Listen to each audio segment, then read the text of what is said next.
আসসালামু আলাইকুম প্রিয় শিক্ষার্থীরা। খুব সুন্দর আঁকাআঁকি করতেছো দেখতেছি। তোমরা ঠিক আছে, আঁকো। কে কেমন আঁকতে পারো আমি একটু দেখবো, দেখি আঁকো তো। আঁকো, বেশি বেশি আঁকো। বুঝছো, বেশি বেশি আঁকো, দেখি কি অবস্থা তোমাদের। আর বাহ, জোস। কিন্তু কিছুই তো হচ্ছে না। কিছু একটা এঁকে দেখাও যে না, এই জিনিসটা আমি আঁকলাম, বা এই জিনিসটা আমি লিখলাম, তাইলে তো বুঝবো। ওকে, ঠিক আছে, যাই হোক, অনেক কিছু আঁকছো, হয়ে গেছে। আচ্ছা, স্টপ শেয়ারিং দেই। আসসালামু আলাইকুম বাচ্চারা, কেমন আছো তোমরা সবাই? বলো। একটু তোমাদের আঁকার সুযোগ দিলাম, কিন্তু তোমরা কেউ ভালো মানচিত্র আঁকতে পারলা না। খুবই কষ্টের বিষয়। যাই হোক, শুনো, তোমাদের একটা কথা বলি। এবার কিন্তু আমাদের এডু পরিবার থেকে তোমাদের ক্লাসের শেষে, মানে এক্সাম শেষে, আমরা একটা আর্ট কম্পিটিশন আয়োজন করব ইনশাআল্লাহ। এবং সেই আর্ট কম্পিটিশনে যে ফার্স্ট হবে তার কে অবশ্যই পুরস্কার পাঠানো হবে। এবং সেই সাথে যা যে আর্টে ফার্স্ট হবে তার আর্টটা আমাদের এটু পরিবারের ফেসবুক, ইউটিউব প্লাস ওয়েবসাইট গুলাতে দিয়ে দিব ইনশাল্লাহ আমরা। ঠিক আছে, তা আমি এখন তোমাদের কমেন্ট গুলা নিচ্ছি ইনশাল্লাহ। সোহানা, আসসালামু আলাইকুম, কেমন আছো? ওয়ালাইকুম আসসালাম সোহানা, ভালো আছি, তুমি কেমন আছো? আলহামদুলিল্লাহ, সবাইকেই ওয়ালাইকুম আসসালাম। রাদিয়া, কেমন আছো? আলহামদুলিল্লাহ রাদিয়া, ভালো আছি। তোমাদের সাথে যখন ক্লাস নেই আরো বেশি ভালো থাকি। তোমরা তো ভুলেই গেছো মেবি আমাকে। আসসালামু আলাইকুম। ওয়ালাইকুম আসসালাম সাইফা। ওয়ালাইকুম আসসালাম শাপলা। আসসালামু আলাইকুম স্যার। ওয়ালাইকুম আসসালাম তরি। নমস্কার নমস্কার তরি, কেমন আছো? দেখতে দেখতে তোমাদের বছর শেষের দিক চলে যাচ্ছে। সবাই আঁকবা। এই আর্ট কম্পিটিশন সবার জন্যই হবে ইনশাআল্লাহ। তো টেনশনের কোনো কারণ নেই। প্রতিযোগিতা, প্রতিযোগিতার ব্যাপারে তোমাদের সব কিছু জানিয়ে দিব। আগে তোমরা ফাইনাল এক্সাম শেষ করো, তারপরে আমাদের এটু পরিবারের ফেসবুক পেজটা অবশ্যই খেয়াল রাখবা, তোমাদের ওয়েবসাইটের পেজগুলো অবশ্যই খেয়াল রাখবা। তারপরে ইনশাআল্লাহ আমরা ওইগুলাতে তোমাদের সকল ক্লাস জানিয়ে দেবো। ঠিক আছে বিয়ান রাজ, ক্লাস শুরু করবো বাবা। তোমার মাত্র সময় শুরু হলো। আজকের যে টপিক, এই টপিক গুলাতে মূলত অনেক কিছু জানবো আমরা, অনেক কিছু বুঝবো আমরা। কিন্তু এর মূলত কাজ কিন্তু তোমাদের, বুঝছো? কারণ কি, এই যে অধ্যায়টা আছে আন্তর্জাতিক বিভিন্ন সংস্থা সম্পর্কে, এগুলো ম্যাক্সিমাম মুখস্থ করার জিনিস। তো এই জিনিসগুলো তোমরা ভালোভাবে মুখস্থ করবা এবং বেশি বেশি পড়বা, যেন তোমরা ভুলে না যাও। হ্যাঁ, আমরা দেখবো কি কি কম্পিটিশন আনা যায়। মানে তোমাদের যে কম্পিটিশন আছে, ডেবেট কম্পিটিশন মানে তর্ক প্রতিযোগিতা, সেটা আনা যায়। কিন্তু সেটা একটু সমস্যা হলো যে সেটাতে তিন চারজন অ্যাড থাকা, মানে অনলাইনে কম্পিটিশনটা, এটা একটু ঝামেলা হতে পারে। বাট ঠিক আছে, বললা যেহেতু ইনশাল্লাহ আমরা নজরে রাখবো। তো চলো আমরা ক্লাসটা শুরু করি, ওকে? আরে টেনশন নাই, কিসের টেনশন, বৃত্তি পরীক্ষা পেয়ে যাবা, বুঝছো? তাহলে এটা হলো আমি তোমাদের আসার কম্পিউটার প্রকৌশলী পড়ে এখন আপাতত তোমাদের ইনস্ট্রাক্টর হিসেবে আছি বিজ্ঞান এবং ম্যাথের। প্লাস পাশাপাশি এই বায়ুবিউ নিতে হয় আর কি। তো দেখো কত সুন্দর বুড়ো হয়ে গেছি দেখতে দেখতে, বুঝছো? তো চলো, আমাদের দরজা খুলে গেল, পর্দা খুলে গেল আর কি, দরজা না। তো আমরা প্রথমে কি দেখি, বাংলাদেশ এবং বিভিন্ন আঞ্চলিক ও আন্তর্জাতিক সহযোগী সংস্থা। আচ্ছা আসো আমরা এটা নিয়ে একটু বিস্তার আলাপ আলোচনা করি। আচ্ছা, একটা কথা একটু বলি তোমাদের, তোমাদের কিন্তু আজকে অবশ্যই অবশ্যই কুইজ আছে, কিন্তু সেটা আমার দিতে একটু 10টা মিনিট দেরি হবে। মানে ক্লাস শেষে 10 মিনিট দেরি হবে। তো তোমরা ততক্ষণ অ্যাক্টিভ থাকবা ইনশাল্লাহ, তোমাদের এখানেই আমি দিয়ে দিব। তো ততক্ষণ অবশ্যই অবশ্যই থাকবা আমার সাথে, ওকে? একটু দেরি হবে বাট থাকবো, অপেক্ষা করবা, কারণ একটু ব্যস্ততার জন্য আমি তোমাদের কুইজটা রেডি করব। একটু সময় লাগবে আমার, ঠিক আছে? আগে রেডি করিনি, এখন করব, ওকে? তো চলো আমরা একটু জানি যে আমাদের এই যে অধ্যায়টা আছে। হ্যাঁ, কুইজ হবে, অবশ্যই কুইজ হবে। আমার ক্লাস আর কুইজ থাকবে না, এটা কি হয় বলো বাচ্চারা? তো যাই হোক, চলো আমরা জিনিসটা দেখি এখানে কি বুঝিয়েছে, আমরা একটু তোমাদের ভালোভাবে বুঝিয়ে দেই ব্যাপারটা। যে এই যে বাংলাদেশ এবং বিভিন্ন আঞ্চলিক আন্তর্জাতিক সংস্থাগুলো আছে, এই সংস্থাগুলো বলতে কি বোঝায়? আসলে দেখো, আমরা ছোট থেকে বড় হচ্ছি, বড় থেকে আবার বৃদ্ধ হচ্ছি, তাই না? এই যে জীবনটা আমরা পার করছি, এত লং লাইফ, মানে বিশাল একটা সময় পার করছি আমাদের জীবনে। তো এই জীবনে কিন্তু যেটা আমাদের ইন্টারেস্টিং ফ্যাক্ট বলতে পারো তোমরা সবাই, মানে আমরা কিন্তু কোনো সময় একা বড় হইনি। তুমি কি কোন সময় একা বড় হয়েছো? তুমি কি স্কুলে একাই পড়েছো? এটা কিন্তু হয়নি। তুমি যেখানেই গিয়েছো, তুমি কারো না কারো সহযোগিতা পেয়েছো, তোমার কিছু ফ্রেন্ডস পেয়েছো, বা যেখানেই বসেছো তার আশেপাশে আরো কিছু মানুষ পেয়েছো, তাই না বাচ্চারা? তো এর মূলত কি, যে মানুষ সামাজিক জীব, মানুষ কোনো সময়ই একা থাকতে পারবে না। মানুষকে অবশ্যই সমাজের সাথে মিশে সকলের সহযোগিতা, পরস্পর নির্ভরশীল হয়ে কি হয়, থাকতে হয়। তেমনি একটা দেশেরও কোন সময় একা, মনে করো যে, কি করা সম্ভব না বাচ্চারা, একা চলা সম্ভব না। ফর এক্সাম্পল, কোনো দেশের অনেক ধন সম্পদ রয়েছে, সোনা রয়েছে, রূপা রয়েছে, তেল রয়েছে, কিন্তু সেই দেশের দেখবা সেই দেশের ফসল উৎপাদনের ক্ষমতা নেই। আবার অনেক দেশের ফসল উৎপাদনের ক্ষমতা রয়েছে, তেল কিন্তু সেই দেশের কি নেই, তেল উৎপাদনের ক্ষমতা নেই। মানে এখানে আমাদের মহান সৃষ্টিকর্তা এমন ভাবে দেশগুলোকে বানিয়েছেন যে প্রত্যেকটা দেশের কোনো না কোনো কিছু সম্পদ হিসাবে তিনি দিয়ে দিয়েছেন, এবং এই সম্পদগুলো যেন একটা দেশ থেকে আরেকটা দেশে, মানে দিয়ে দুই দেশ জানে দুইজনের উপর নির্ভরশীল থাকে, সেই ব্যবস্থা আমাদের সৃষ্টিকর্তা করে দিয়েছেন।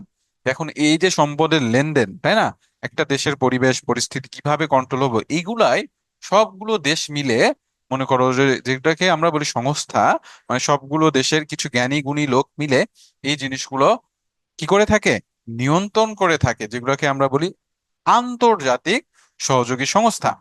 এই আন্তর্জাতিক সংস্থাগুলো মূলত প্রত্যেকটা দেশের কিছু লোক থাকে, যারা, যাদের সকলের মতামত নিয়ে এই জিনিসগুলা কি হয়, পাশ হয়। ঠিক আছে, মানে কোনো একটা বিল পাশ হইলে এরকম হয়। ফর এক্সাম্পল, আমি যদি তোমাদের বলি যে আজকে আমি তোমাদের সাথে ক্লাস করব না, করাবো না, শুধু গল্প করব, গান শুনবো, এই পক্ষে কয়জনে ভোট দিবা? সেটা ভোট দাও। এবং কারা শুধু ক্লাস করতে চাও, সেই পক্ষে ভোট দাও। ঠিক আছে? তো দেখো, এইরকম করলে কিন্তু তোমরা অনেকে ভোট দিবা, এবং যাদের ভোট সংখ্যা বেশি হবে তাদের ভোট আমি নির্বাচন করে কি করব, তাদের ভোট নির্বাচন করে আমি সেই মতামতটার উপরে আজকের ডিসিশনটা নিব। তো সেম ভাবে এখানেও তাই হয়ে থাকে। এখানেও মনে করো বাংলাদেশের যে আঞ্চলিক সংস্থাগুলো আছে, বিভিন্ন দেশের মতামত নিয়ে একটা বিল পাশ করে থাকে।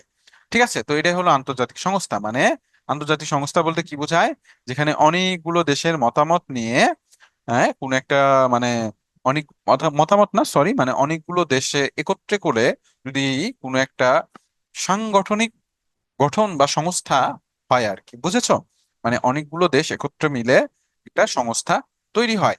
তো দেখো, পৃথিবী নামের আমাদের এই ঘটিতে রয়েছে মোট 195টি দেশ। এটা একটু মনে রাখবা, কয়টি দেশ রয়েছে? 195টি দেশ। এগুলো রাষ্ট্রীয়ভাবে স্বাধীন ও সার্বভৌম। আর স্বাধীন ও সার্বভৌম মানে কি, যে অন্য কোনো দেশ এখানে কর্তৃত্ব করতে পারবে না। আচ্ছা, একটু ওয়েট। তো দেখো বাচ্চারা, যেটা বলতেছিলাম আর কি, যে এটা হলো সার্বভৌম। তো কোনো দেশের পক্ষেই অন্যের সহযোগিতা ছাড়া একা চলা সম্ভব নয়, তাই না? অর্থনৈতিক, সামাজিক, সাংস্কৃতিক, এমনকি রাজনৈতিক দিক দিয়েও দেশগুলো একে অপরের উপর কম বেশি নির্ভরশীল। আচ্ছা, অনেকে কমেন্ট করেছো, আমি একটু তোমাদের কমেন্ট গুলো নিয়ে নিচ্ছি। নয়ন আলী, ক্লাস করাবো, হ্যাঁ অবশ্যই ক্লাসই করাবো, আড্ডাবাজি দিব না। Very good. বিয়ান রাজ, কি আর করার বলো, সিলেবাসে আছে, পড়াইতে তো হবেই। 50-এ 50, আচ্ছা কি 50 পেয়েছো বাবা? ওয়ালাইকুম আসসালাম সাদিয়া, মুনতাহা, সোহানা। রিডিং পড়তে দিব ইনশাআল্লাহ, আগে আমি পড়িয়ে নেই, তারপরে তোমাদের রিডিং পড়তে দিব। ঠিক আছে? আচ্ছা দেখো, তো কারণ এখানে কিছু কিছু জিনিস আছে যেগুলা বোঝানোর আছে, তো এই জিনিসগুলা বোঝানো দরকার। ওকে, তো দেখো, আমি কোথায় ছিলাম? আমি ছিলাম যে এই যে কিছু কিছু দেশ রাজনৈতিক ভাবেও নির্ভরশীল। আচ্ছা, রাজনৈতিক ভাবে নির্ভরশীল মানে কি? ধরো, এই মাঝখানেরটা হলো আমাদের বাংলাদেশ, ফর এক্সাম্পল, এই মাঝখানেরটা কি আমাদের বাংলাদেশ, তাই না? তো এই বাংলাদেশের পাশেই রয়েছে অনেক বৃহত্তম একটা রাষ্ট্র, ইন্ডিয়া। কোন রাষ্ট্র? ইন্ডিয়া রয়েছে। এবং পাশে রয়েছে মায়ানমার, চীন। এই দুইটা রাষ্ট্র আমাদের প্রতিবেশী আর। ইন্টারেস্টিং ফ্যাক্ট, বাংলাদেশের যে সরকারই আসুক না কেন, তারা কোনো না কোনো দেশের সাথে ভ্রাতৃত্ববোধ গড়ে তোলে। ফর এক্সাম্পল, আমাদের তৎকালীন প্রধানমন্ত্রী, মানে বিগত প্রধানমন্ত্রী আর কি, শেখ হাসিনা, তিনি এতদিন তার খুবই সুসম্পর্ক ছিল কার সাথে? ইন্ডিয়ার মোদির সাথে, তাই না? রাজনৈতিক ভাবে তারা একে অপরের সাথে খুবই ভালো সম্পর্ক ছিল, মনে করে একদম ভাই বোনের মতন আর কি, তাই না? মানে বড় ভাই ছিল মোদি এবং ছোট বোন ছিল শেখ হাসিনা। মোদি যা বলতো শেখ হাসিনা তাই শুনতো, এরকম আর কি একটা ব্যাপার ছিল। এবং তার আগের যে সরকারগুলো যদি দেখো তোমরা, কিছু কিছু সরকার ছিল যারা মধ্যপ্রাচ্যের সাথে খুব ভালো সম্পর্ক ছিল, রাজনৈতিক সম্পর্ক। যেমন জিয়াউর রহমান, তার সাথে মধ্যপ্রাচ্যের খুবই ভালো সম্পর্ক ছিল। তোমরা হয়তো জানো যে এই যে মুসলমানদের একটা সংস্থা আছে যেটাকে আমরা বলি থাকি ওআইসি, এটা মুসলমানদের একটা সংস্থা। এই সংস্থার প্রতিষ্ঠাতা কিন্তু জিয়াউর রহমান। তিনিই কিন্তু সর্বপ্রথম এই সংস্থাটি প্রস্তাব করেন যে আমাদের মুসলমান দেশগুলো মিলে একটা সংস্থা তৈরি হইতে হবে। এবং সেই থেকে কিন্তু বাংলাদেশের ম্যাক্সিমাম লোক মধ্যপ্রাচ্যে কাজ করে থাকে, এরা হয়তো তোমরা অনেকেই জানো, তাই না? কারণ কি, বাংলাদেশের বেশিরভাগ সম্পদ কই থেকে আসে? বাংলাদেশের বেশিরভাগ সম্পদ রেমিটেন্স থেকে আসে। ঠিক আছে, মানে বৈদেশিক যে মুদ্রাটা বলি সেটা কোথা থেকে আসে? রেমিটেন্সের মাধ্যমে আসে। এবং এই রেমিটেন্স কোথা থেকে আসে? বেশিরভাগই মধ্যপ্রাচ্য থেকে আসে, কারণ মধ্যপ্রাচ্যে বাংলাদেশের লোকজন বেশি কাজ করে। এবং কার জন্য হয়েছে এটা? জিয়াউর রহমানের জন্য হয়েছে। তো এই যে ব্যাপারগুলো, এছাড়াও ছিল মনে করো আরো অনেক কিছু সরকার ছিল যারা ইউরোপ আমেরিকার সাথেও ভালো সম্পর্ক ছিল। তার মানে কি, আমরা এখানে বাংলাদেশের ইতিহাস বিশ্লেষণ করে বুঝতে পারলাম যে একটা দেশ আর একটা দেশের সাথে সম্পর্ক খুবই ভালো থাকে। এছাড়াও তোমরা অন্য অন্য দেশগুলো যদি দেখতে পাও বাবারা, যেমন ধরো আমেরিকা এবং ইসরায়েলের সম্পর্ক খুবই ভালো, তারপরে ইরান এবং চীনের সম্পর্ক খুবই ভালো। এই যে এই সম্পর্কগুলো, এগুলা কি আমাদের বলা হয় রাজনৈতিক সম্পর্ক। মানে কি, একটা দেশের স্বার্থে আর একটা দেশের কি স্বার্থের সাথে মিলে যায়, বা একটা দেশের সাথে আরেকটা দেশের মানে মতামত বা মত পার্থক্য যেটা সেটা থাকে না, মানে তাদের মতামত গুলো প্রায় সেম, এরকম আর কি। তো এই সম্পর্কগুলা বিবেচনা করে সাধারণত একটা দেশ আর একটা দেশের সাথে কি করে? বন্ধুত্বপূর্ণ সম্পর্ক বজায় রাখে। বুঝতে পেরেছো? তো দেখো, এটা গেল আমাদের রাজনৈতিক সম্পর্ক। এখন আমাদের বিভিন্ন ধরনের সংস্থা রয়েছে, যেমন ধরো জাতিসংঘ, জোট নিরপেক্ষ আন্দোলন, ওআইসি, ইউনেস্কো, ইউনিসেফ, ফাও, ইউএনএফি, পিএ, ন্যাটো এবং ইউএনডিপি ইত্যাদি। ঠিক আছে, তো আমরা এই সংস্থাগুলো সম্পর্কে জানবো ইনশাআল্লাহ। তো তোমরা বলো, এই পর্যন্ত কি সবাই তোমরা বুঝতে পেরেছো নাকি? নাকি কারো কোনো সমস্যা আছে? আমাকে জানাও। আচ্ছা, বিয়ানরাজ, ফোনটা রেখে বাবা ক্লাস করো, বুঝছো? আজকে নোট করতে হবে না। আজকে এমনিতেও আমি নোটপ্যাড নিয়ে আসিনি, কারণ নোটপ্যাড আজকে ফাঁকা ছিল না। তো আজকে আমি হ্যান্ড রাইটিং কোনো নোটও দিতে পারতেছি না। যা বলতেছি সেগুলা তো রেকর্ডেড পেয়েও যাবা। তো সেটা পরে একটু দেখে নিও। আমার ইম্পর্টেন্ট কথাগুলো মনে করো যে লিখে রেখে দিও। তোরই কি কবে হবে বাবা, একটু বলো তো আমাকে। ও, তুমি কম্পিটিশনের কথা বলতেছো? কম্পিটিশন দেরি আছে বাবা, ডিসেম্বরের দিক ইনশাল্লাহ। ডিসেম্বরে আমাদের তো তোমাদের কোনো ক্লাস থাকবে না। আমরা সেই মুহূর্তে এক্সট্রা কারিকুলাম কম্পিটিশন রাখবো, যেমন আর্ট, তারপরে গানও রাখতে পারি, তর্কও রাখতে পারি। মানে আমরা একটা সপ্তাহ দেবো, যে সপ্তাহ ভরা মনে করো যে তোমাদের কি হবে, বিভিন্ন ধরনের কম্পিটিশন হবে। ঠিক আছে, যেন তোমরা শীতের মাঝে আমাদের ভুলে না যাও। এইরকম আর কি, মানে মজামূলক কার্যক্রম আমরা ইনশাল্লাহ চালাবো, একদম ফ্রি। তোমরা অবশ্যই অবশ্যই সবাই আচ্ছা, এগুলার মধ্যে যেগুলো আমি বললাম মোটামুটি সবগুলোই মনে করো যে আন্তর্জাতিক সংস্থা, বুঝছো? এগুলার ভিতর আঞ্চলিক সংস্থা নেই বললেই চলে। আঞ্চলিক এখন এগুলা নেই, এখানে সবগুলোই কি আন্তর্জাতিক সংস্থা। হ্যাঁ, অবশ্যই থাকবে। ঠিক আছে, তো চলো আমরা এখন নেক্সট দিকে মানে এগিয়ে যাই। ঠিক আছে, নেক্সট। আচ্ছা দেখো, জাতিসংঘ সর্বপ্রথম আমরা জানবো কি জাতিসংঘ। 1945 সালে এই জাতিসংঘ প্রতিষ্ঠিত হয়। মূলত এর মূল কাজগুলো ছিল বিশ্ব শান্তি রক্ষা, উন্নয়ন, মানবাধিকার সুরক্ষা কাজ যুদ্ধ প্রতিরোধ, মানবিক সহায়তা, শিক্ষা, স্বাস্থ্য ও দারিদ্র্য হ্রাস কাজ করা। সদস্য দেশ প্রায় 193টি। আচ্ছা, এই যে জাতিসংঘ ছিল, মানে যেটাকে বলা হয় ইউনাইটেড নেশন, এটা পৃথিবীর বৃহত্তম এবং সবচাইতে শক্তিশালী আন্তর্জাতিক একটা সংস্থা। এই সংস্থার অন্তর্ভুক্ত সবচাইতে বেশি, মানে 193টি দেশ। ঠিক আছে। তো ব্যাপারটা কিন্তু বুঝতে পেরেছো তোমরা সবাই, মোটামুটি জানো ইউনাইট নেশন। এই ইউনাইট নেশনেই মোটামুটি সকল ধরনের বিল পাশ করা হয়। ধরো কোনো একটা কথা বলা হলো যে এই দেশে আমরা কোনো সাহায্য সহযোগিতা পাঠাবো না, জাতিসংঘ সেটা কি করে, প্রস্তাব পাশ করে। সকল জোট যদি সেখানে ভোট দেয় যে প্রস্তাব পাঠাবো, তাহলে তারা কি করে, মানে সহযোগিতা পাঠায়। যদি ভোট না দেয় যে সহযোগিতা পাঠাবো না, তাহলে তারা কি করে, পাঠায় না। মানে এটা সম্পূর্ণভাবেই হয়ে থাকে, মনে করো যে কিসের উপর, ভোটের উপর। তো এই বিষয়গুলো আমরা বিস্তারিত জানবো ইনশাল্লাহ। আমরা আগে একটু ডেমো গুলা জেনে নেই, তারপরে মানে আমি এক কথাই লিখেছি, যেমন যেন তোমরা প্রত্যেকটার ব্যাপারে একটু ছোট আইডিয়া পাও, এরপরে আমরা বিস্তারিত আলাপ আলোচনা করব। তারপরে কি আছে, জোট নিরপেক্ষ আন্দোলন। এই জোট নিরপেক্ষ আন্দোলনটা কি দেখো, এই জোট নিরপেক্ষ আন্দোলনটা সাধারণত করা হয়েছে যেন এরা কোনো ধরনের যুদ্ধে না জড়ায়। একটা সময় এসেছিল যখন আমেরিকা এবং সোভিয়েত ইউনিয়ন, মানে তৎকালীন, মানে বর্তমান রাশিয়া আর কি, যুদ্ধে জড়িয়েছিল। ঠিক আছে।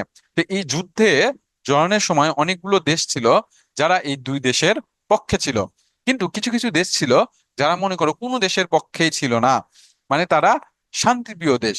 এই শান্ত থাকার জন্য তারা জোট নিরপেক্ষ আন্দোলন করে। মানে তারা কারো পক্ষেই, যে সকল দেশ কারো দেশের পক্ষে যাবে না, যাদের আমরা কি বলতে পারি, দুধভাত বলতে পারো। মানে তারা জাস্ট নিজেদের দেশে নিয়েই চিন্তা ভাবনা, মানে তারা কোনো যুদ্ধ বিধ্বস্ত দেশে সাথে বা যুদ্ধে জড়াইতে চায় নাই, এরকম আর কি সংস্থা গঠন করেছিল, যেন তাদের দেশের উপর কোনো ক্ষতি না আসে। এটাকে বলা হয় জোট নিরপেক্ষ আন্দোলন। ঠিক আছে, মানে এটা একটা আন্তর্জাতিক সংস্থা। আচ্ছা, আগে চলে গেল ওআইসি। দেখো ওআইসি কি, মুসলিম দেশগুলোর মধ্যে ঐক্য, সহযোগিতা, উন্নয়ন বৃদ্ধি করা। এটা আমি তোমাদের আগেই বললাম। আর আরেকটা আছে কি, ন্যাটো। একটা কি আছে বাচ্চারা, ন্যাটো। এই ন্যাটো সাধারণত নর্থ আটলান্টিক ট্রিটি অর্গানাইজেশন, মানে এটা সাধারণত তোমার ইউরোপীয় একটা সংস্থা। এইটা একটা সামরিক নিরাপত্তা সংস্থা, বুঝছো। কারণ কি, এই ন্যাটো দেশের যে সকল দেশ অন্তর্ভুক্ত আছে, সেই দেশগুলোতে যদি অন্য কোনো দেশ আক্রমণ করে, তাহলে নিয়ম হলো এই যে ন্যাটো দেশ আছে, তাদের কিছু নিজস্ব একটা সামরিক বাহিনীও আছে, যেখানে এই সকল সদস্য দেশগুলোর সৈন্যগুলো একত্রে কাজ করে। এবং এই কাজগুলোর জন্য তারা যে কোনো দেশের উপর অন্য দেশ আক্রমণ করলে তারা সকল দেশ মিলে সে দেশকে সাহায্য করবে। তার মানে বুঝতেই পারতেছো, এই ন্যাটোর যদি সদস্য লাভ কেউ করে, তাহলে তার মনে করো যে অনেকটা নিরাপদ হয়ে গেল এবং অনেক শক্তিশালী একটা দেশ হয়ে গেল। ন্যাটোর সদস্যগুলোর মধ্যে রয়েছে আমেরিকা, ইউরোপের কিছু দেশ, ফ্রান্স, তারপরে মনে করো তুরস্ক, এছাড়া আরো কিছু দেশ রয়েছে। তো আমরা এখন বিস্তারিত সম্পর্কে জানবো, কিন্তু আগেই চলে গেল অন্য পেজে। আমরা আগে একটু জানি, দেখো কত সুন্দর ভাবে আসে, তাই না? ইউনিসেফ সম্পর্কে আমরা একটু জানবো। ঠিক আছে।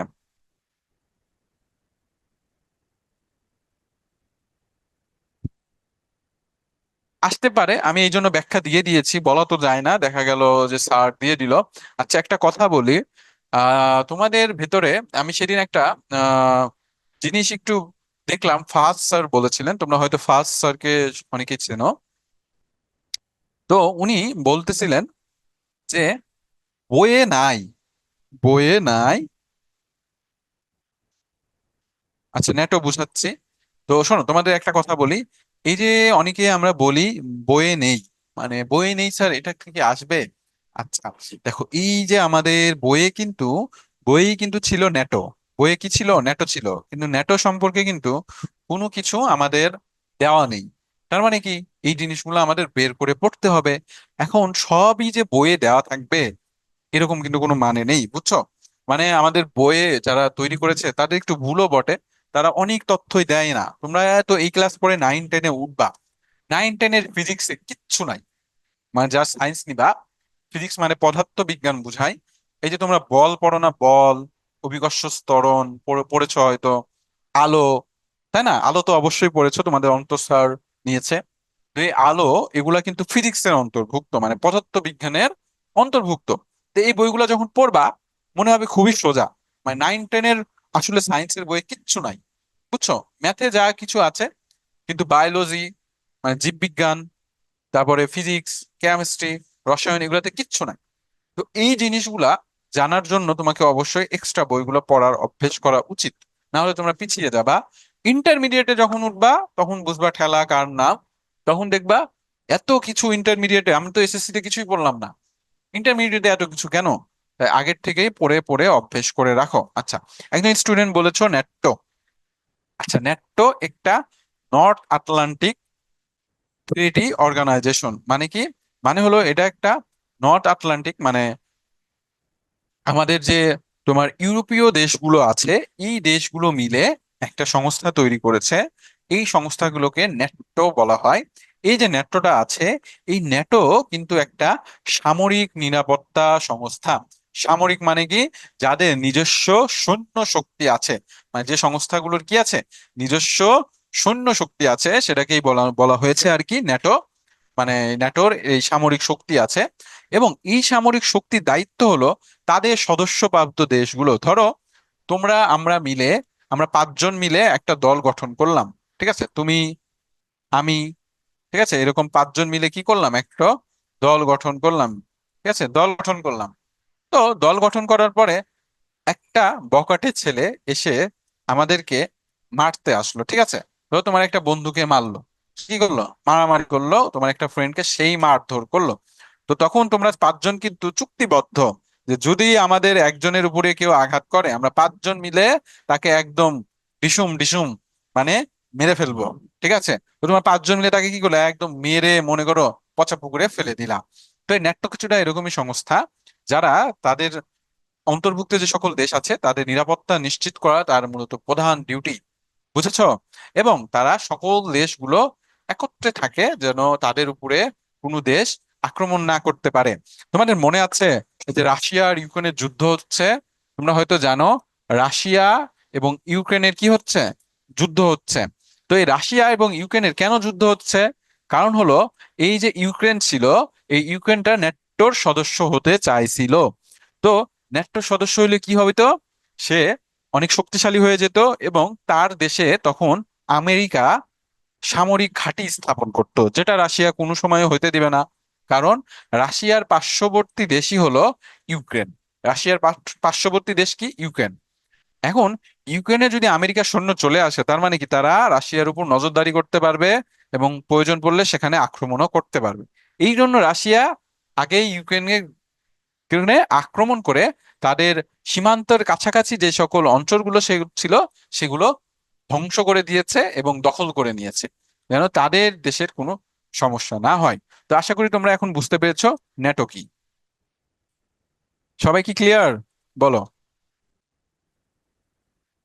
পায় বাবা, কিন্তু আসলে দুঃখের সাথে বলতে হলেও সত্য যে আমাদের মুসলিম দেশগুলো মনে করো একদম, কি আর বলবো, বুঝছো? মানে তারা শুধু যার যার দেশ নিয়ে ভাবে, ঠিক আছে? মানে তারা অন্য দেশের প্রতি খুবই, বেশি করে প্যালেস্তাইনের দিকে তো চোখ বন্ধ করে রেখেছে, বুঝেছো? মানে একটা সময় ছিল যখন মুসলিমরা পুরো বিশ্ব শাসন করেছে, বাট বর্তমান সময় মনে করো যে মুসলমানদের উপরে যে অত্যাচারগুলো হচ্ছে সেটা আসলে আমাদেরই দোষ, কারণ আমরা ইমান আমল হারিয়ে মনে করো যে অন্যদিকে চলে গেছি। যাই হোক, সেগুলা কথা না বলি। আহ but এটা একটু কষ্টেরই ব্যাপার, বুঝছো? মানে প্যালেস্তাইনকে সাহায্য করে বাট খুবই কম, খুবই কম আর কি, বুঝছো? মানে যে সাহায্য না করা, করার একই কথা।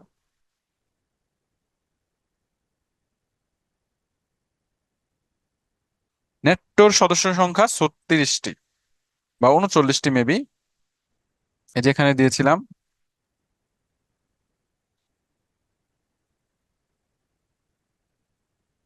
আচ্ছা, এটা নাই, আচ্ছা আমি এটা পরে জানাবো নি, আমার এই মুহূর্তে জানা নেই, পরে তোমাকে মানে মনে আসতেছে না, আমি পরে জানাবো নি। তো চলো আমরা এখন ইউনিসেফ সম্পর্কে জানি। দেখো, জাতিসংঘের আন্তর্জাতিক জরুরি শিশু তহবিল বা unite nation international children emergency fund, UNICEF. আসলে এই ইউনিসেফের মূলত কাজ হলো তোমাদের নিয়ে, মানে বাচ্চাদের নিয়ে। জাতিসংঘের একটি বিশেষ সংস্থা, মানে এটা মূলত জাতিসংঘেরই একটা সাব সংস্থা। মানে জাতিসংঘ তো অনেক বড়, যেটা পৃথিবীর বিভিন্ন কিছু নিয়ে কাজ করে, যেমন ধরো স্বাস্থ্য, বাচ্চাদের, যুদ্ধ ইত্যাদি নিয়ে কাজ করে থাকে এই জাতিসংঘ। তো জাতিসংঘের একটি বিশেষ সংস্থা যা বিভিন্ন দেশের, বিশেষ করে উন্নয়নশীল দেশের শিশুদের সেবা প্রদান করে। আচ্ছা, উন্নয়নশীল দেশ কি বাবারা? উন্নয়নশীল দেশ হলো যেগুলো দেশ এখনো পুরোপুরি উন্নতি হয়নি, মানে উন্নয়নের পথে, সেগুলোকে বলা হয় উন্নয়নশীল দেশ। তো মা ও শিশু, মানে এই সংস্থাটি কি করে থাকে? মা ও শিশুর স্বাস্থ্য, পুষ্টি, রোগ প্রতিরোধ, প্রাথমিক স্বাস্থ্য পরিচর্যা, মৌলিক শিক্ষা, স্যানিটেশন ও নারী উন্নয়নের লক্ষ্যে প্রতিষ্ঠা কাজ করে। আচ্ছা, তোমরা কে কে মিনার কার্টুন দেখেছো আমাকে একটু বলো তো বাচ্চারা। কে কে মিনার কার্টুন দেখেছো আমাকে একটু জানাও। এই যে মিনার কার্টুনটা আছে, এটা কিন্তু তৈরি করেছে ইউনিসেফ। এটা তোমরা অবশ্য সবাই জানো। এই যে মিনার কার্টুনটা থেকে আমরা কিন্তু সেখানে অনেক শিক্ষামূলক জিনিস দেখিয়েছে, যেমন নারীদের শিক্ষা, তারপরে ভালো টয়লেট রাখা, তাই না? তারপরে কি নারী পুরুষের সমান অধিকারের ব্যাপার। আসলে নারী পুরুষের সমান অধিকার হয় না, মেয়েদের আরো বেশি অধিকার হয়, ঠিক আছে? তো এই যে ব্যাপারগুলো আছে, এই জিনিসগুলো মনে করো যে আমাদের ইউনিসেফ সাধারণত তদারকি করে থাকে। তো এছাড়াও তারা আরো বিভিন্ন ধরনের কাজ করেছে, যেমন দ্বিতীয় বিশ্বযুদ্ধে ক্ষতিগ্রস্ত শিশুদের ত্রাণ সাহায্য প্রদানের জন্য লক্ষ্যে ইউনিসেফ 1946 সালে প্রতিষ্ঠিত হয়। দ্বিতীয় বিশ্বযুদ্ধের সময় সর্বপ্রথম এটা প্রতিষ্ঠিত হয়। 1965 সালে ইউনিসেফ শান্তির জন্য নোবেল পুরস্কারও পায়। 1951 সালে ঢাকায় ইউনিসেফের অফিস প্রতিষ্ঠিত হলেও 1971 সাল থেকে ইউনিসেফ নিয়মিত দেশের মা ও শিশুর উন্নয়নে কাজ করে। ঠিক আছে, 1951 সালে ইউনিসেফের মানে প্রতিষ্ঠিত হয়, কিন্তু 1971 সাল থেকেই তারা ইউনিসেফের নিয়মিত কাজ করে থাকে। ঠিক আছে, তো এই যে এই ব্যাপারগুলো থেকে আমরা বুঝলাম ইউনিসেফ সাধারণত একটা চিলড্রেনের মানে বাচ্চাদের দেখভাল করার একটা সংস্থা। এই সংস্থাটার জন্য বাচ্চারা অনেক ধরনের, এছাড়াও মনে করো যারা মাতৃকালীন অনেক ধরনের সুবিধা পেয়ে থাকে, গরিব মানুষগুলো, যারা একটু দারিদ্র মানুষগুলো, বিভিন্ন ধরনের সুযোগ সুবিধা পেয়ে থাকে। এখন তোমরা যারা গ্রামে থাকো তারা দেখবা ইউনিসেফ থেকে অনেক সময় অনেক সদস্যরা আসে, যারা বিভিন্ন ধরনের ওষুধ প্লাস টিকা দিয়ে থাকে। তো এটা হলো তাদের কাজ, যেন সমাজের মেয়েরা সঠিক চিকিৎসা, শিক্ষা এবং অধিকারগুলো পেয়ে থাকে। বুঝতে পেরেছো সবাই ইউনিসেফের কাজ? এখন তোমাদের কমেন্ট গুলো নিচ্ছি। হ্যাঁ, মিনার কার্টুন আমিও দেখেছি, বুঝছো? মিনার কার্টুন খুব ফেভারিট একটা কার্টুন। যাক, মাশাল্লাহ, ভেরি গুড সোহানা, তুমি তো অনেক ভালো পারো জানি। মাজরুল ইসলাম ইমন সৈয়দ। বাবা জানি না তোরে নেজা নামে কোনো কান্ট্রি আছে কিনা। 197টি দেশ, বুঝছো? এমনও দেশ আছে যাদের নাম আমরা কোনো সময় শুনেই নেই। তোমরা জাস্ট চিন্তা করো যে, আচ্ছা, কেউ কি বলতে পারবা যে পৃথিবীর সবচেয়ে ক্ষুদ্র দেশ কোনটি? বলো তো, কে বলতে পারবা পৃথিবীর সবচেয়ে ক্ষুদ্র দেশ কোনটি? হ্যাঁ, করে জুবাইরা, বুঝছো, গাজার শিশুদের সাহায্য করে। অনেক সংস্থাই করে, কিন্তু সমস্যা ইসরায়েল এই সাহায্যগুলা যেতে দেয় না, বুঝছো? এবং ইসরায়েলের উপরে কোনো দেশ কথা বলে না সহজে, মানে সামরিক হস্তক্ষেপ করে না, কারণ ইসরায়েল অনেক ধনী একটা দেশ। এবং এই তোমরা ভাবতে অবাক লাগবা, এই যে আমি যে কম্পিউটারটা ইউজ করতেছি সেটা কিন্তু ইসরায়েলের তৈরি, বুঝেছো? মানে এর যে ইন্টেল কোর তো শুনেছো তোমরা, এই যে কম্পিউটারের যে চিপটা আছে, প্রসেসর, এই প্রসেসরটা ইসরায়েল তৈরি করেছে। মানে ইসরায়েল ব্যবসায়িক দিক থেকে অনেক এগিয়ে।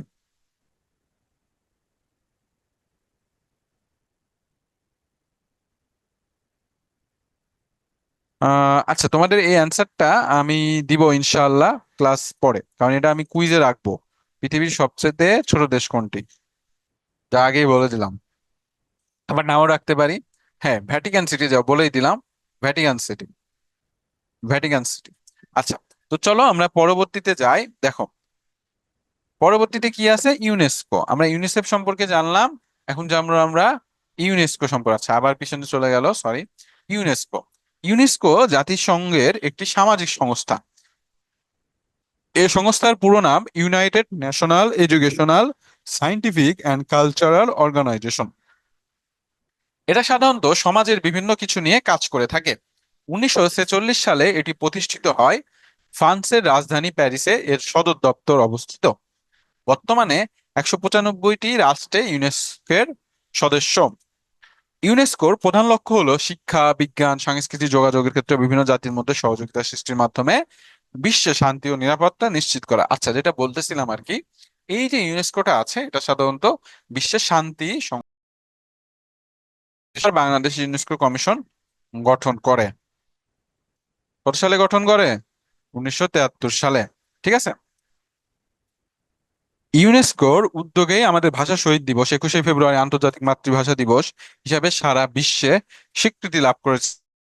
আচ্ছা, যেটা বলতেছিলাম আর কি, পুরোনো যে জিনিসগুলো থাকে সেগুলো রক্ষাও করে থাকে এই ইউনেস্কো।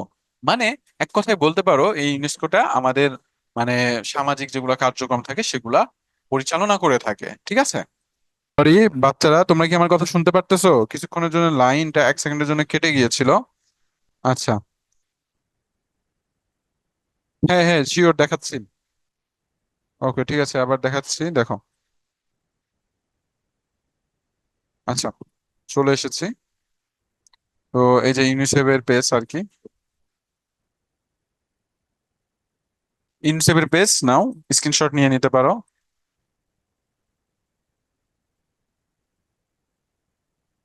আচ্ছা, কুইজ এখানেই দিব ইনশাল্লাহ, একটু পরে দিব। মানে ক্লাস শেষ হলে তারপরে দিব, একটু ওয়েট করতে হবে তোমাদের 10টা মিনিট।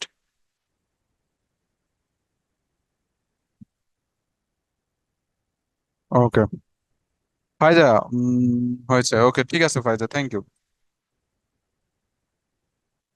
সবাই কি আমার স্ক্রিন দেখতে পারতেছো? ওকে। তো চলো আমরা মোটামুটি জানলাম এই পর্যন্ত।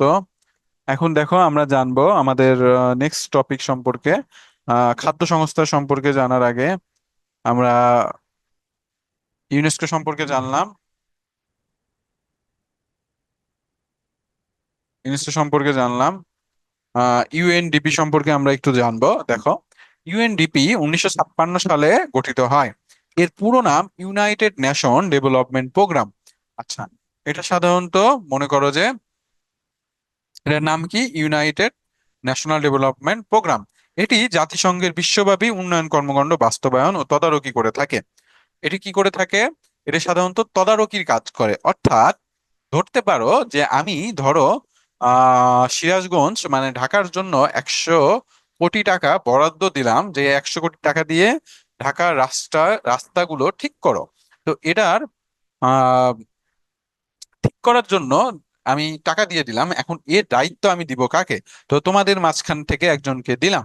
ফর এক্সাম্পল, আমি ফাইজাকে দিলাম। ফাইজা, তুমি 100 কোটি টাকা কি হয়েছে এটা আমাকে বের করে দিবা। মানে তদারকি করবা, তাই না? মানে এই দায়িত্বটা তোমার। ঠিক আছে ফাইজা? তো এই যে দায়িত্বটা আমি তোমাকে দিলাম, আবার তুমি 100 কোটি টাকা মেরে দিও না, বুঝছো? এটা কিন্তু করা যাবে না, যে স্যার আমি 100 কোটি টাকা তোমাকে দায়িত্ব দিলাম, তুমি নিয়ে কি করলা টাকাটা? মনে করো অন্য মানুষের সাথে হাত মিলিয়ে, ঠিক আছে, তোর 50 কোটি, আমার 50 কোটি, এরকম কিন্তু করা যাবে না, দেখতে হবে। তো এই ইউএনডিপি সাধারণত এই কাজটাই করে থাকে, যে যে টাকাগুলো দেওয়া হয় সেটা তদারকি করে থাকে। এবং বিশ্ব থেকে দরিদ্র দূরীকরণ উন্নয়নশীল দেশগুলোর উন্নয়নের সহায়তায় এই ইউএনডিপির প্রধান কাজ। আচ্ছা, তোমরা তো এটা অবশ্যই জানো যে বাংলাদেশ যেমন দরিদ্র, এমন দেশ পৃথিবীতে অনেক দেশই আছে যারা অনেক ধনী। যেমন ধরো কাতার, ইউরোপের দেশগুলো কি অনেক ধনী। তো এই দেশগুলো থেকে কিন্তু অনেক বাজেট আসে, মানে সাহায্য সহযোগিতা আসে দরিদ্র রাষ্ট্রগুলোর জন্য। এবং এই টাকাগুলো যেন সঠিকভাবে ব্যবহার হয়, এই জিনিসটা নিশ্চিত করে এই ইউএনডিপি। ঠিক আছে। এবং প্রতিষ্ঠানটি প্রধানত 5টি ক্ষেত্রে নিজেদের কাজ করে থাকে, যথা গণতান্ত্রিক শাসন প্রতিষ্ঠা। গণতান্ত্রিক মানে কি, মানুষের ভোট অধিকার প্লাস মানুষজন যেন তাদের মতামত প্রকাশ করতে পারে, এই অধিকারটা নিশ্চিত করে থাকে। এছাড়াও দারিদ্র্য দূরীকরণ, সংকট মোকাবেলা, পরিবেশ ও এনার্জি সংরক্ষণ, তথ্য যোগাযোগের প্রযুক্তি এবং এইচআইভি ও এইডস নিয়ন্ত্রণেও এরা কি করে থাকে, সংস্থাটি কাজ করে থাকে। তো ইউএনডিপির সম্পর্কে আশা করি তোমরা ধারণাটি পেয়েছো। না, সোহানা তোমাকে দিব না, তুমি টাকা মেরে দিবা। আমি ফাইজাকে দিলাম। ঠিক আছে ফাইজা, টাকা জানি মারা হয় না, বুঝছো? আচ্ছা। তো এই পর্যন্ত আশা করি তোমরা সবাই ক্লিয়ার ইনশাআল্লাহ।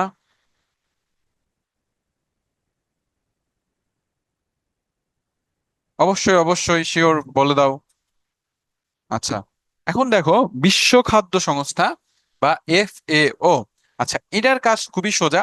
এটা সাধারণত বিভিন্ন দেশে, মানে যে সকল দেশে খাদ্য সমস্যা থাকে, সে সকল দেশে কি করে থাকে, খাদ্য প্রোভাইড করে থাকে। ঠিক আছে, বাংলাদেশেও এই সংস্থা প্রচুর কাজ করে, বিভিন্ন জায়গায় খাদ্য সংস্থা মানে খাদ্যগুলো পচিয়ে থাকে। যেমন ধরো যে রোহিঙ্গারা যে থাকে, সেখানে কিন্তু এই এফও কাজ করে থাকে, ফুড অ্যান্ড এগ্রিকালচার অর্গানাইজেশন। তো দেখো, এটি সাধারণত 1945 সালে প্রতিষ্ঠিত হয়। কত সালে প্রতিষ্ঠিত হয় বাচ্চারা? 1945 সালে প্রতিষ্ঠিত হয়। জাতিসংঘ খাদ্য কৃষি সংস্থা এর পুরো নাম ফুড অ্যান্ড এগ্রিকালচার অর্গানাইজেশন। এটি 1945 সালে প্রতিষ্ঠিত হয়, 194টি দেশের সদস্য। এর সদর দপ্তর ইতালির রাজধানী রোমে। ক্ষুধা অপুষ্টি দূরীকরণের মাধ্যমে বিশ্ব খাদ্য নিরাপত্তা ব্যবস্থা গড়ে তোলে, কৃষি উৎপাদন বৃদ্ধি এবং জনগণের জীবনমান উন্নয়ন করা FAOর প্রধান লক্ষ্য। ঠিক আছে, এই পর্যন্ত আশা করি সবাই বুঝতে পেরেছো। থ্যাংক ইউ সোহানা, আমি তোমার তথ্যটা রেখে দিব ইনশাআল্লাহ। হ্যাঁ, শাপলা, ঠিক বলেছো তুমি। একজন ইউজার লিখেছে যে সোহানা আর ফাইজা টাকা ভাগাভাগি করে নিয়ে নাও। ওকে, তো বাচ্চারা সবাই আশা করি ক্লিয়ার।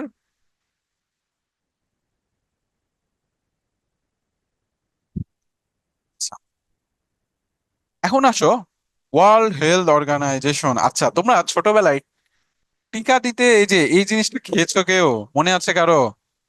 বলো, এই যে টিকা, এটা খেয়েছো কেউ? বলো। পোলিওর টিকা খেয়েছো কেউ?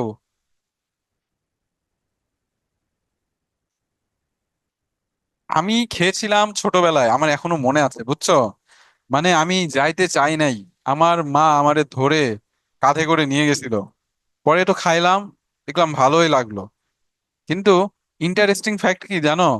এই খাওয়ার পরে আরো যখন একটু বড় হইলাম, তখন আসলো ইনজেকশন।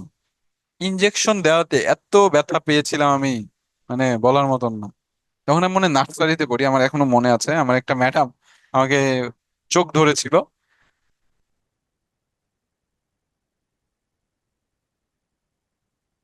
আচ্ছা আহমেদ, তুমি এই কোশ্চেনটা আমাকে একটু হোয়াটসঅ্যাপে করো তো বাবা, আমি তোমাকে আজকে অ্যান্সার দিয়ে দিচ্ছি। ঠিক আছে, আমি এটা এখন দেখি নাই, আমি দেখি তোমাকে জানাবো। ভেরি গুড ফাইজা।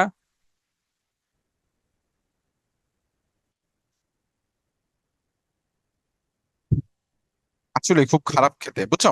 তো দেখো, এই বিশ্ব স্বাস্থ্য সংস্থা তো সাধারণত মানুষের স্বাস্থ্য নিয়ে কাজ করে থাকে। যেমন ধরো, শিশুদের জন্য 6টি ঘাতক রোগ আছে: হাম, ডিফথেরিয়া, টিটেনাস, যক্ষা, পোলিও, হপিং কাশি প্রভৃতি। তোমরা জেনে অবাক হবা, এই যে হাম আছে, এই হামের জন্য একটা সময় বহুত শিশু মারা যেত। বুঝছো, মানে বহুত শিশু কি হতো, মারা যেত। মানে এগুলো হলো ভাইরাস, যেগুলো মানুষের শরীরেই থাকে, এবং এই ভাইরাস গুলো রক্ষা করার জন্য এই টিকাগুলো দেওয়া হয়।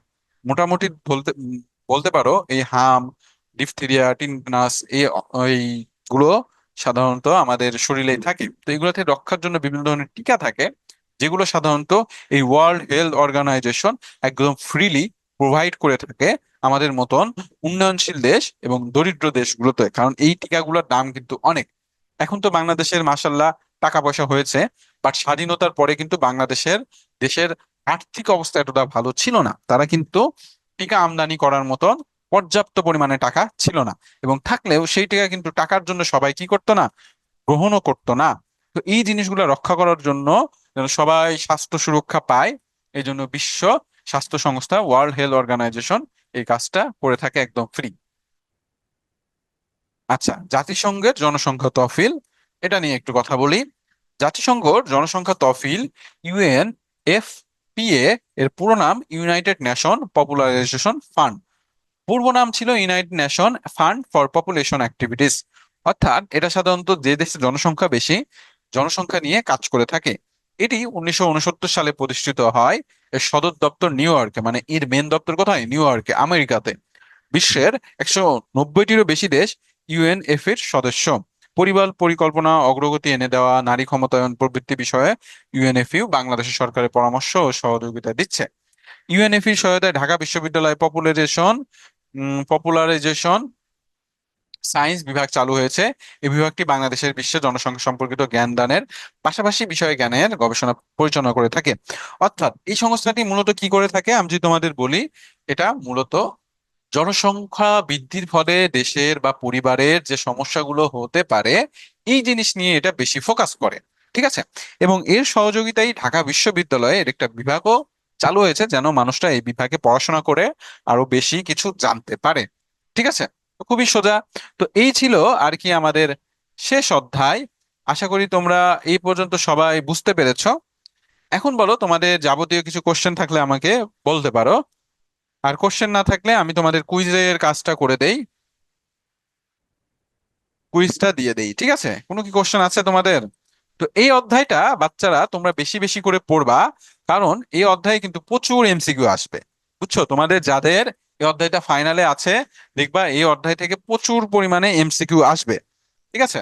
তো আমি তোমাদের এমসিকিউ এর কাজটা শুরু করতেছি, মানে কুইজের। তোমরা ততক্ষণ তোমাদের কমেন্ট গুলো দিতে পারো, কোনো সমস্যা নেই। আমাকে 2টা মিনিট সময় দাও, আমি তোমাদের কাজটা করে দিচ্ছি।